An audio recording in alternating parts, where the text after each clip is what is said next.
Assalamualaikum warahmatullahi wabarakatuh. Perkenalkan, nama saya Zahra Vita Pratiwi. Saya mahasiswa Universitas Yarsi Prodi Akuntansi angkatan 2019.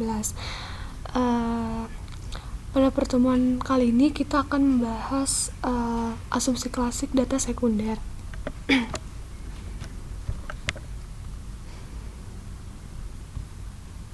Asumsi klasik itu ada beberapa uji. Yang pertama ada uji normalitas.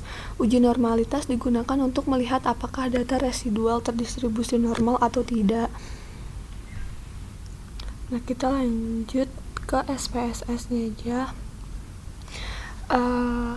Jadi di sini ada 10 sampel dari bank ada bank BCA sampai bank BTPN.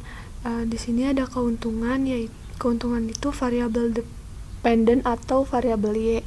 Aset dan harga saham itu variabel independen. Untuk aset sebagai variabel X1, untuk harga saham sebagai variabel X2.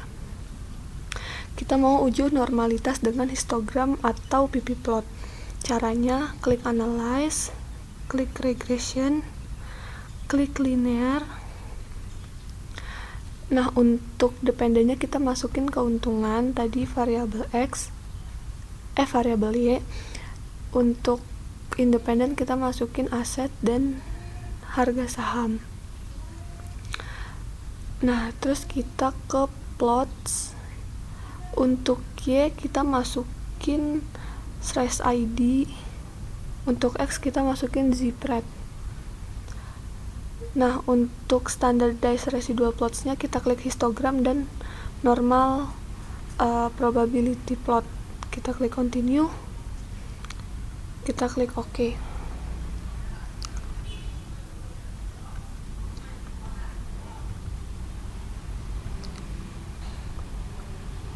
Nah, ini untuk chart atau histogramnya. Ini normal karena grafik histogram ini tidak memberikan pola distribusi garis yang terlalu condong ke kanan atau ke kiri. Jadi grafik ini melengkungnya proporsional. Jadi ini bisa dibilang normal. Nah, untuk PP plots. Nah, ini PP plots-nya. Titik ini titik-titik ini mengikuti sepanjang garis diagonalnya dan diikuti arah garisnya. Jadi yang pengujian normalitas dengan histogram dan PP plot sudah memenuhi asumsi normalitas. Jadi kita sudah mengetahui kalau datanya itu normal. Kalau titik-titiknya menyebar, misalnya menyebar ke sana, itu disebut outlier. Selanjutnya kita mau uji one sample KS. Uji one sample KS ini tuh ada dua.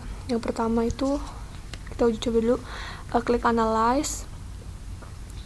Terus klik non-parametric test, klik legacy dialogs, klik one sample KS.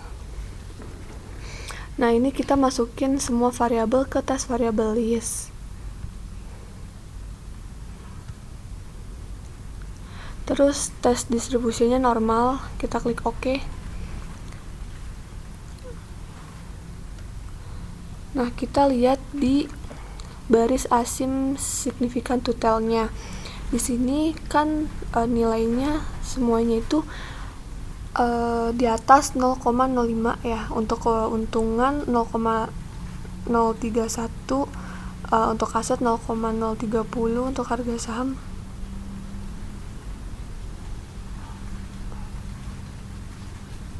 ya. Nah, kalau di atas 0,05 itu berarti sudah terdistribusi normal. Nah, yang kedua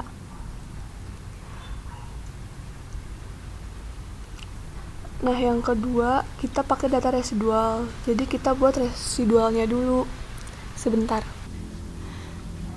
Nah, yang kedua kita pakai data residual. Jadi kita buat residualnya dulu. Yang pertama kita klik analyze, kita klik regression, linear. Nah, untuk save itu kita checklist yang di residualsnya unstandardized. Terus kita continue. Terus kita ke plots.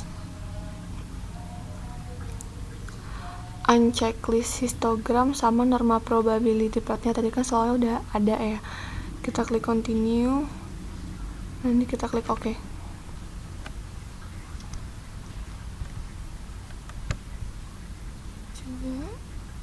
Nah, ini udah ke compute. Terus selanjutnya kita klik analyze. Terus kita klik non parametric test. Kita klik legacy dialogs. Kita klik one sample KS. Nah, ini kita balikin variabel 3 variabel ini kita balikin. Nah, yang unstandardized-nya itu kita masukin ke test variable list. Terus kita klik test distribusinya tetap normal, kita klik OK. Nah, ini udah keluar one sample Kolmogorov Smirnov testnya atau one sample KS. Kita lihat di baris asim signifikan totalnya. Ini kan unstandardized residualnya itu 0,200 ya. Berarti dia ini di atas 0,05 dong. Berarti data residualnya itu terdistribusi secara normal. Berarti memenuhi uji asumsi klasik normalitas. Oke. Selanjutnya sini ada uji yang kedua, yaitu uji multikolinearitas. Jika hubungan itu mendekati 1, artinya hubungannya mendekati sempurna. Syarat lolos uji multikolinearitas ini yang nilai korelasinya itu harus kurang dari 0,80. Dapat juga dengan melihat jika nilai tolerance lebih besar dari 0,10 atau nilai IF atau variance inflation faktornya itu lebih kecil dari 10, maka tidak ada multikolinearitas. Kriteria pengujiannya jika nilai tolerance itu lebih besar daripada 0,5 atau 10% dan nilai VIF-nya itu lebih kecil 10, maka data tidak mengalami multikolinearitas dan sebaliknya. Kita ke SPSS. Caranya untuk uji ini analyze, klik regression, klik linear. Nah, kita ke statistik. Kita klik covariance matrix sama kita cek collinearity diagnostik. Kita continue, terus kita ke save. Nah, ini kita uncheck list unstandardized-nya. Kita continue, klik OK. Kita lihat tabel koefisiennya ya, teman-teman. Nah, di sini ada kolom collinearity statistik, di sini tolerance sama VIF. Kebetulan nilai variabel X1 dan X2-nya itu sama, tolerance sama VIF-nya. Kan nilai tolerance ini kan 0,533, VIF-nya 1,876. Tolerance ini berarti lebih besar daripada 0,10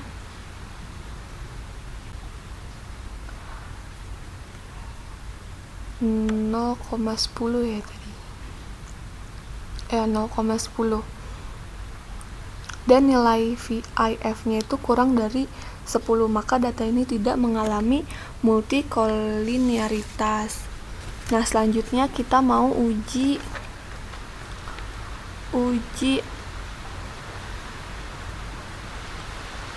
autokorelasi. Maaf sebentar.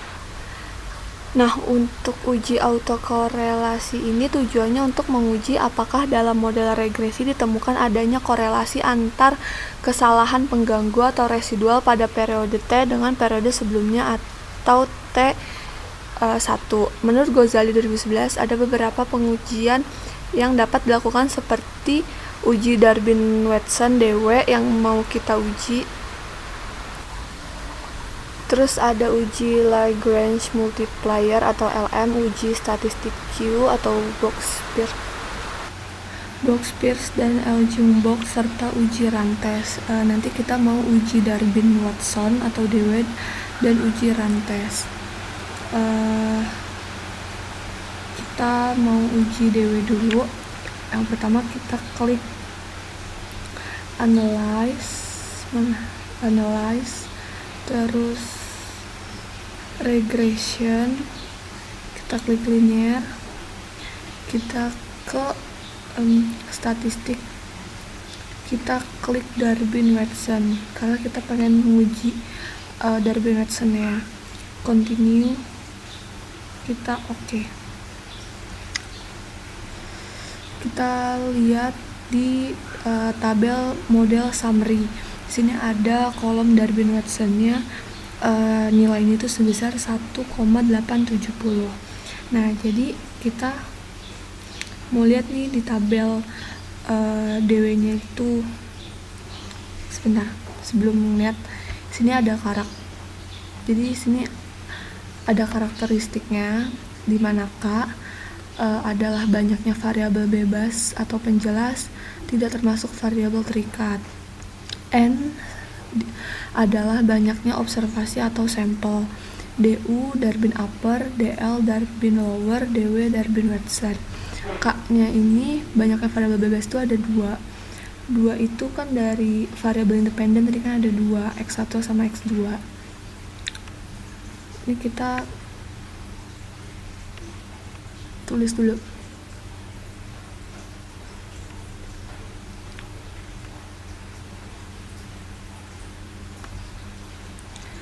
Tadi sini ada N,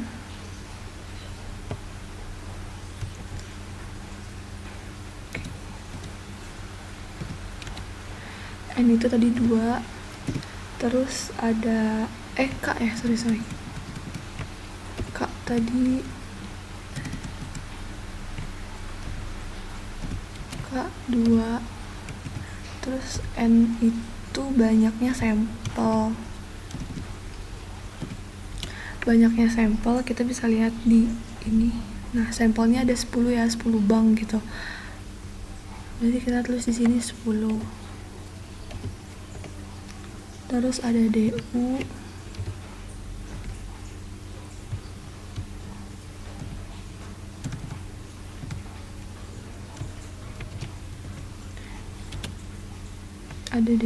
terus di sini ada DL, kita tulis dulu aja ya teman-teman.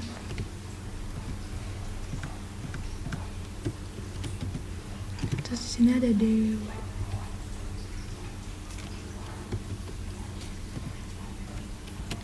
Nah, untuk DU sama DL ini,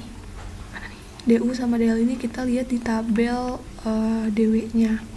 Ini tabel Darwin-Watson atau DW, di mana alfa yaitu 5% atau 0,05 ya. Oke. Ini kita bisa lihat tadi kan K-nya itu 2. N-nya itu 10. Di sini kan. Nih. Berarti DL-nya itu 0,6972, DU-nya itu 1,6413. Nah, kita masukkan aja. Tadi DU-nya itu 1,6413. Terus DL-nya 0,6972. Nah, untuk DW-nya tadi kan berapa nih? Untuk DW-nya 1,870 ya. 1,870. Nah, ini udah diketahui semua. Kita lanjut kriteria pendaktesian autokorelasi dengan Darwin-Watson. Yang pertama ada autokorelasi positif. Kita bisa milih yang mana. Nah, kalau saya langsung aja yang kedua ini. Sorry.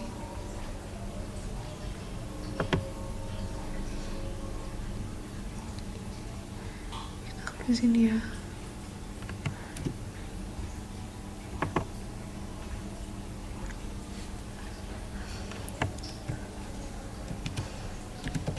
Tadi kan DW-nya itu 1,870. Berarti dia lebih besar dari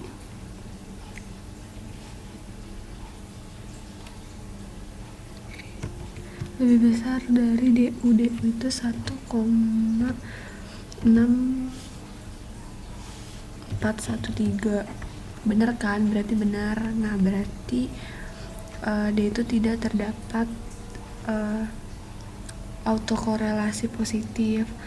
Terus selanjutnya ada autokorelasi negatif. Saya juga langsung aja pilih yang nomor 2. Kalian bisa nyoba-nyoba mau nomor 1, nomor 3 langsung juga gak apa-apa.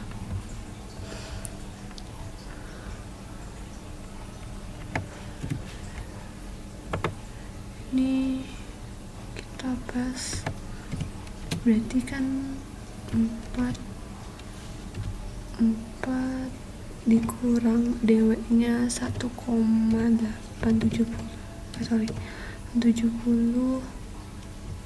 itu lebih besar daripada DU. DU itu 1,6413. Nah, untuk 4 dikurang 1,870 itu hasilnya 2,13. Berarti dia lebih besar dari 1,6413 ya kan. Berarti dia ini tidak terdapat autokorelasi negatif seperti itu. Nah, jadi data ini tidak ada masalah korelasi baik yang positif maupun yang negatif. Selanjutnya kita mau uji rantes. Kita kembali ke SPSS. Caranya ketik analyze, klik non-parametric test, legacy dialogs, kita klik runs. Nah, ini kita masukin unstandardized-nya ke tes variable list. Terus cut point-nya itu median, kita klik OK. Ini udah ada. Di sini ada tabel runs test. Di sini ada baris asim-sig totalnya. Kita lihat asim-signifikan totalnya ya. Di sini kan nilainya itu 1,000. Berarti dia ini kan lebih besar dari nilai signifikan yang 0,05. Jadi kesimpulannya dari data ini tidak terdapat masalah autokorelasi atau data residual ini terjadi secara random dan tidak terjadi autokorelasi antar residual seperti itu. Mungkin itu saja yang bisa saya sampaikan, kurang lebihnya mohon maaf. Wassalamualaikum warahmatullahi wabarakatuh.